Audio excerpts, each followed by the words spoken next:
Pengalaman kerohanian Sufi.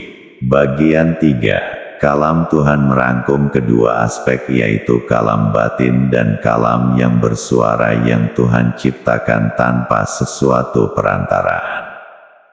Kalam yang begini adalah kalam Tuhan yang sebenarnya, tetapi keadaannya haruslah difahami. Dalam perkara ketuhanan, konsep nafi dan isbat tidak boleh dipisahkan.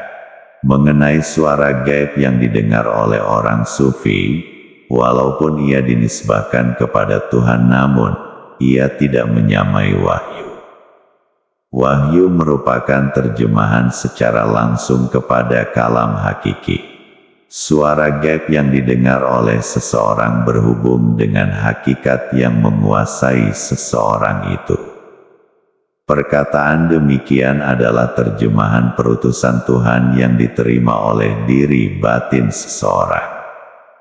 Suara gaib mengeluarkan perkataan dan maklumat menurut kadar kekuatan batinnya menerima urusan Tuhan, bukan terjemahan kalam hakiki secara langsung. Oleh karena kekuatan batin manusia berbeda-beda, maka kedudukan maklumat yang disampaikan oleh suara gaib juga berbeda. Ada yang menerima maklumat secara jelas dan terperinci, dan ada pula yang menerimanya secara samar-samar atau dalam bentuk ibarat yang perlu ditafsirkan. Gaya bahasa yang digunakan dalam penyampaian suara gaib juga berdasarkan kedudukan seseorang itu. Sebab itu orang yang mendengar suara gaib menyampaikannya dalam gaya bahasa biasa. Wahyu pula mempunyai gaya bahasa yang tersendiri, tidak boleh ditiru-tiru oleh manusia, dan tidak ada bahasa manusia yang mengatasi bahasa wahyu. Sufi yang berfahaman boleh melihat Tuhan di dalam dunia ini, menyamakan cahaya, nur dengan Tuhan. Mereka percaya nur itu adalah zat Tuhan sendiri. Anggapan demikian tidak benar. Nur Tuhan berkedudukan sebagai urusan Tuhan, sama seperti kedudukan kalam Tuhan, yaitu wahyu. Kalam Tuhan yang hakiki tidak bisa didengar oleh telinga lahir dan juga telinga batin. Hanya Tuhan sendiri yang mendengar kalam hakikinya. Dan tidaklah layak bagi seseorang manusia bahwa Allah berkata-kata dengannya kecuali dengan jalan wahyu, dengan diberi ilham atau mimpi, atau dari balik hijab atau dikirimnya utusan. Lalu utusan itu menghabarkan dengan izinnya apa yang dia kehendaki. Sesungguhnya dia maha tinggi, maha bijaksana. Ayat 51, Surah Asy-Syura. Manusia hanya bisa berhubungan dengan Allah hanya karena ada hijab. Manusia tidak mampu menanggung tajalli Allah, baik tajalli zat maupun tajalli sifat. Walaupun sudah dihijabkan, hanya manusia tertentu saja mampu menanggung apa yang datang dari Allah. Wahyu tidak turun kepada semua orang. Wahyu hanya turun kepada golongan nabi-nabi karena hanya nabi-nabi yang mampu menanggung kedatangannya. Manusia yang bukan nabi akan hancur jika wahyu turun kepada mereka. Apa yang didatangkan kepada manusia lain sudah dihijabkan dengan hijab yang lebih tebal, menurut kedudukan seseorang itu. Baik mendengar perkataan Allah atau melihat Allah atau melihat nur Allah, semuanya adalah di sebalik hijab. Kalam Allah yang hakiki tidak bisa didengar oleh siapapun, dan nur Allah tidak bisa dilihat oleh siapapun, baik secara lahir maupun secara batin. Apa yang didengar dan dilihat oleh orang sufi adalah ayat-ayat atau tanda-tanda tentang Allah, tetapi bukanlah zat dirinya. Benteng keperkasaan Allah tidak dapat ditembusi oleh sesiapapun, baik secara lahir maupun secara batin. Suasana kerohanian yang menyentuh hati insan atau berhubung dengan alam perasaan insan dinamakan hadratnya, yaitu rasa kehadirannya, bukanlah Tuhan sendiri. Tuhan menyampaikan hadratnya kepada hambanya sebagai jalan bagi hamba berhubung dengannya. Suasana hadrat yang menguasai seseorang hamba berbeda dengan hadrat yang menguasai hamba yang lain. Suasana tersebut bisa berubah dari masa ke masa, tetapi zatnya tidak berubah.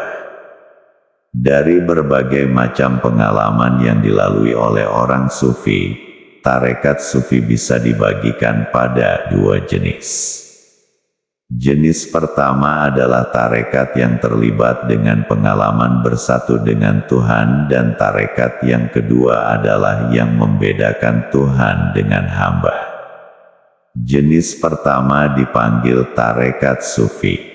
Jenis kedua pula, walaupun ia juga tarekat orang sufi, tetapi ia dikenali sebagai tarekat Islam. Dalam tarekat jenis pertama, sufi dikuasai oleh rasa kecintaan kepada Allah yang teramat sangat dan mengasyikkan sehingga apa saja yang selainnya dilupakan.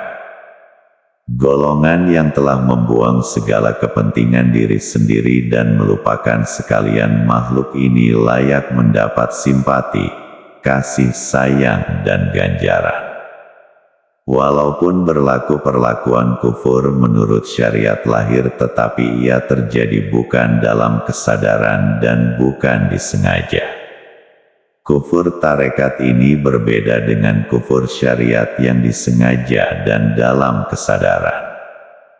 Kufur syariat berlaku karena kejahilan dan keingkaran, dan orang yang berkenaan patut ditentang. Perbuatan sengaja menggunakan perkataan latah yang diucapkan oleh sufi yang mabuk, sedangkan orang berkenaan di dalam kesadaran biasa, merupakan kekufuran yang nyata dan perlu ditentang dengan keras. Golongan sufi tiruan tidak boleh dibiarkan merusak akidah orang awam. Latah biasa terjadi kepada sufi yang mengalami kufur tarekat, mengalami mabuk dan tidak berupaya membedakan yang benar dengan yang batal. Bagi mereka semua perkara berada di atas jalan yang benar. Mereka tidak membedakan Tuhan dengan makhluk. Mereka mempercayai satu wujud saja, yaitu wujud Tuhan. Apa saja yang lahir mereka anggapkan pelahiran Tuhan yang tidak lain daripada Tuhan. Bila mereka benar-benar mencapai tahap bersatu dengan Tuhan dan bermukim pada kufur tarekat, mereka melepaskan apa saja kecuali Tuhan. Mereka membuang ikhtiar memilih dan melupakan sekalian makhluk. Ucapan latah mereka merupakan luapan perasaan yang gilakan Tuhan atau mabuk ketuhanan. Ucapan yang demikian tidak boleh dipakai oleh orang lain yang di dalam kesadaran, sementara sufi berkenaan perlu dimaafkan. Tetapi jika sufi itu tidak mencapai peringkat tersebut secara sempurna, sedangkan dia masih juga mengucapkan ucapan latah yang menyalahi syariat, percaya bahwa tidak ada perbedaan di antara Tuhan dengan makhluk, baik dengan jahat, benar dengan salah, maka orang ini benar-benar kufur karena mendustakan apa yang dibawa oleh Rasulullah SAW secara sadar dan sengaja. Latah boleh keluar dari mulut sufi yang benar lagi lurus, yang dikuasai oleh hal ketuhanan yang mereka tidak berupaya mengawalnya.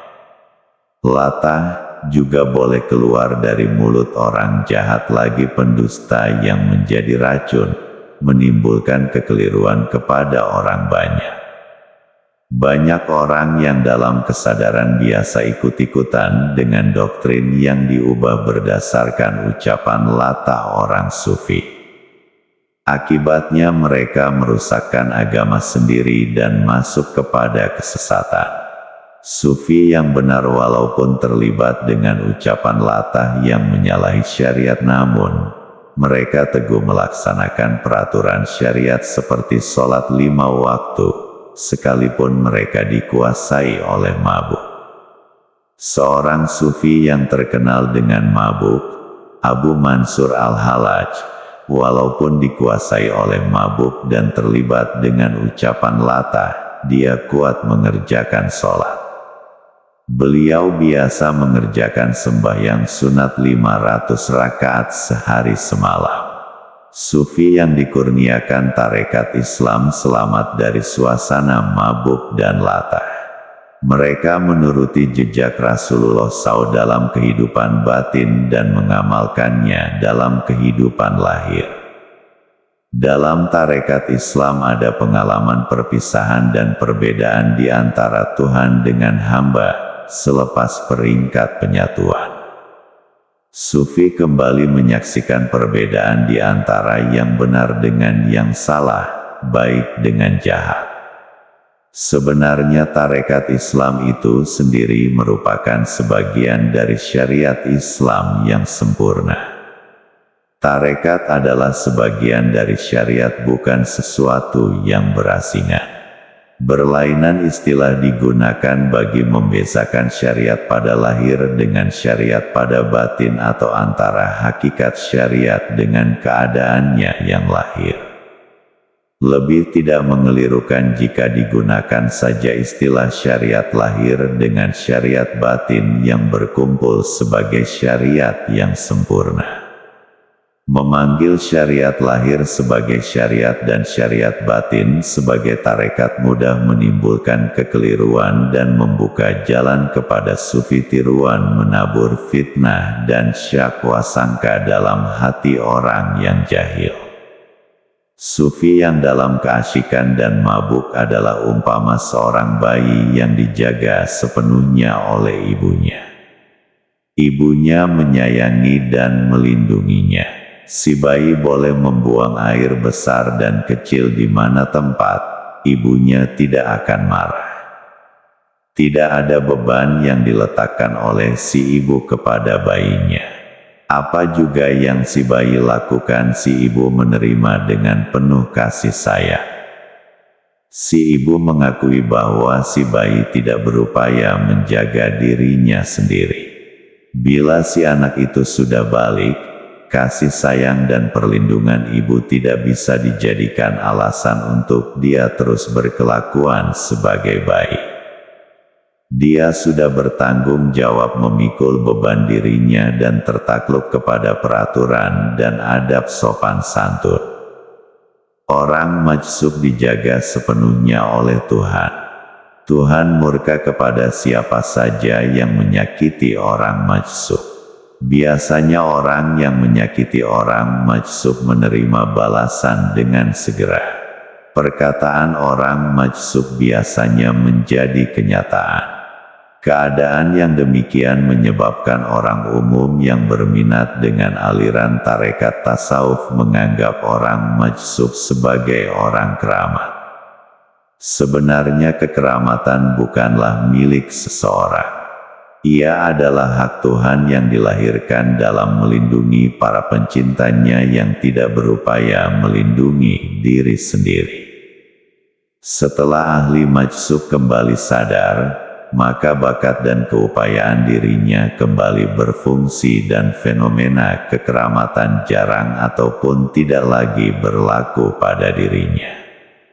Dia menyelesaikan sesuatu perkara dengan menggunakan bakat kemanusiaan biasa tanpa melalui kekeramatan.